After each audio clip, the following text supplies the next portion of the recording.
Seperti yang kita ketahui, tentara Rusia memiliki jenderal-jenderal berbakat sebagai komandan. Tetapi walaupun begitu, tetap saja mereka tak bisa menyelamatkan negara dari kekalahan yang parah.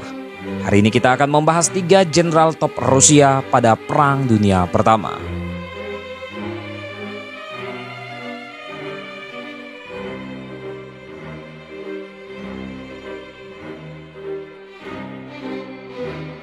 Pada awal konflik dunia, Mikhail Vasilyevich Alekseev adalah kepala staf front Barat Daya. Pada bulan Agustus sampai September 1914 selama pertempuran Galicia, pasukan front menyerang Austria-Hungaria, menduduki hampir seluruh Galicia dan sebagian Polandia Austria. Austria tidak pulih dari kekalahan ini sampai akhir perang. Terlepas dari kenyataan bahwa semua kemuliaan jatuh ke tangan Jenderal Nikolai Ivanov, Panglima Front Barat Daya, Alekseev adalah penyebab sebenarnya dari kemenangan itu. Menurut Jenderal Anton Denikin, Ivanov tidak memiliki banyak pengetahuan strategis, tetapi Jenderal Alekseev dikirim kepadanya sebagai kepala staf, otoritas besar dalam strategi dan peserta utama dalam pengembangan awal rencana perang di front Austria. Faktanya, Jenderal Alekseev adalah dalang di balik tentara. Pada musim panas 1915, Blok Sentral yang bertekad untuk menarik Kekaisaran Rusia keluar dari perang melancarkan serangan besar-besaran terhadapnya. Akibatnya, setelah menderita kekalahan besar, tentara Rusia memulai retret hebat.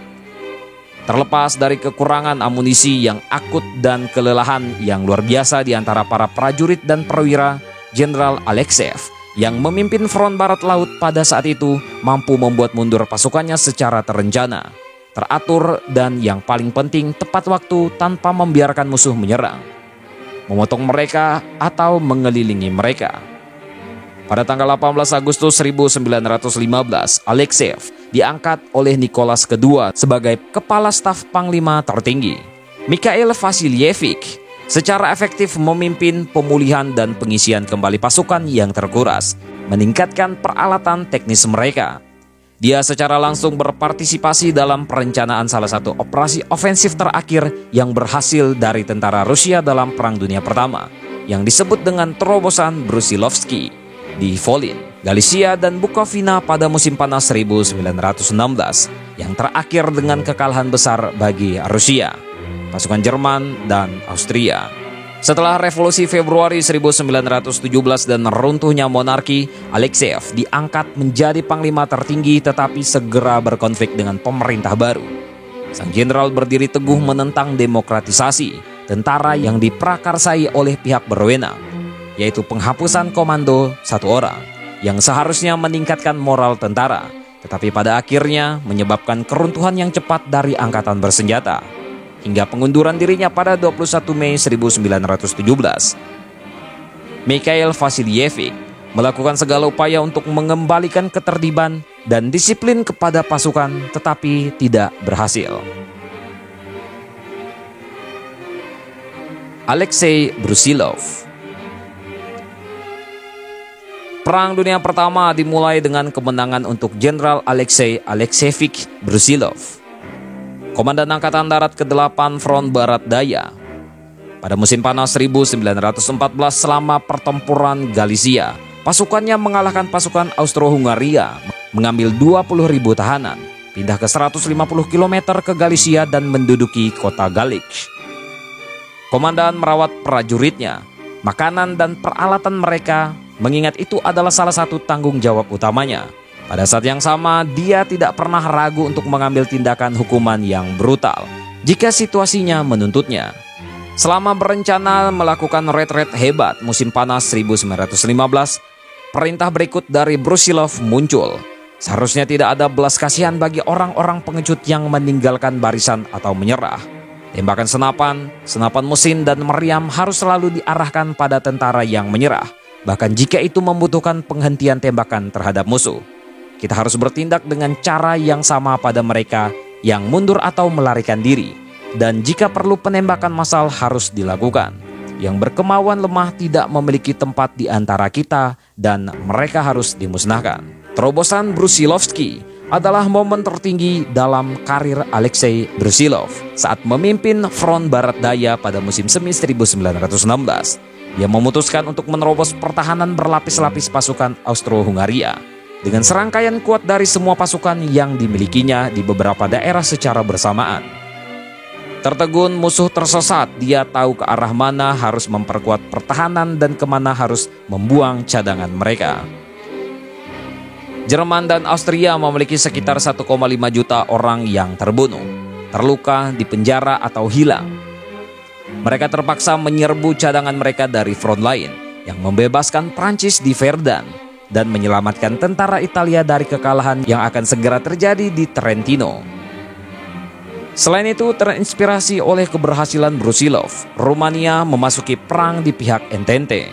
Pada tanggal 22 Mei 1917, Alexei Brusilov menggantikan Mikhail Alekseev sebagai panglima tertinggi, tetapi seperti pendahulunya, tidak dapat melakukan keajaiban dengan tentara yang hancur.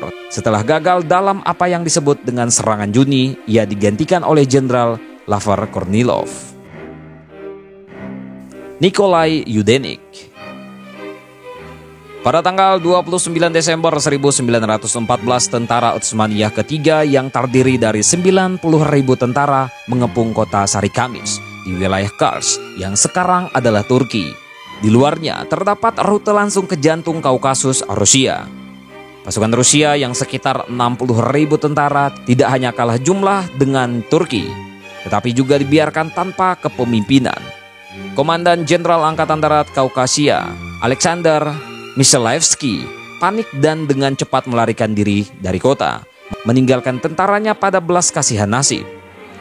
Pada saat kritis ini, Jenderal Nikolai Yudenik, Kepala Staf Angkatan Darat yang juga menjadi komandan sementara Korps Turkestan kedua, mengambil inisiatif, mengambil keuntungan dari fakta bahwa orang-orang Turki mulai menderita kerugian besar akibat radang dingin. Ia mengatur ulang pasukannya yang dimilikinya dan meluncurkan serangan balasan skala besar yang mengakibatkan kekalahan total musuh. Tentara Kaukasia yang sekarat diselamatkan. Kemauan besi dan energi gigih Jenderal Yudenik memutar roda nasib. Menyusul kegagalan operasi Dardanelles dan evakuasi pasukan sekutu dari semenanjung Gallipoli pada akhir tahun 1915, Turki berkonsentrasi penuh di front Rusia. Dalam keadaan ini, Yudenik yang telah menjadi komandan tentara Kaukasia pada saat itu memutuskan untuk melakukan serangan pencegahan.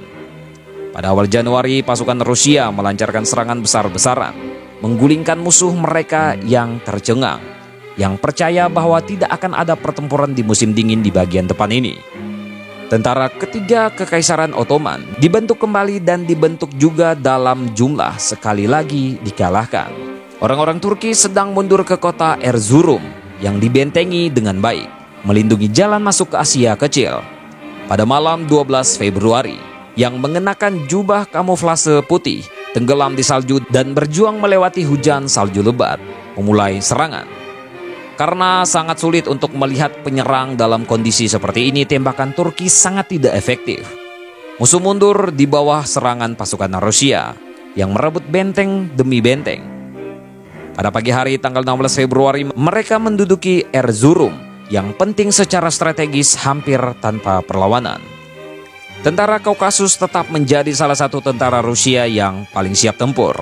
Untuk beberapa waktu, Yudenik masih memimpin resimen di Kaukasus, tetapi tidak setuju dengan pemerintah baru tentang masalah taktik dan strategi. Segera diberhentikan karena menolak instruksi pemerintahan sementara. Itulah tadi 3 jenderal top Rusia pada Perang Dunia Pertama. Tentang ini bagaimana menurut kalian, coy?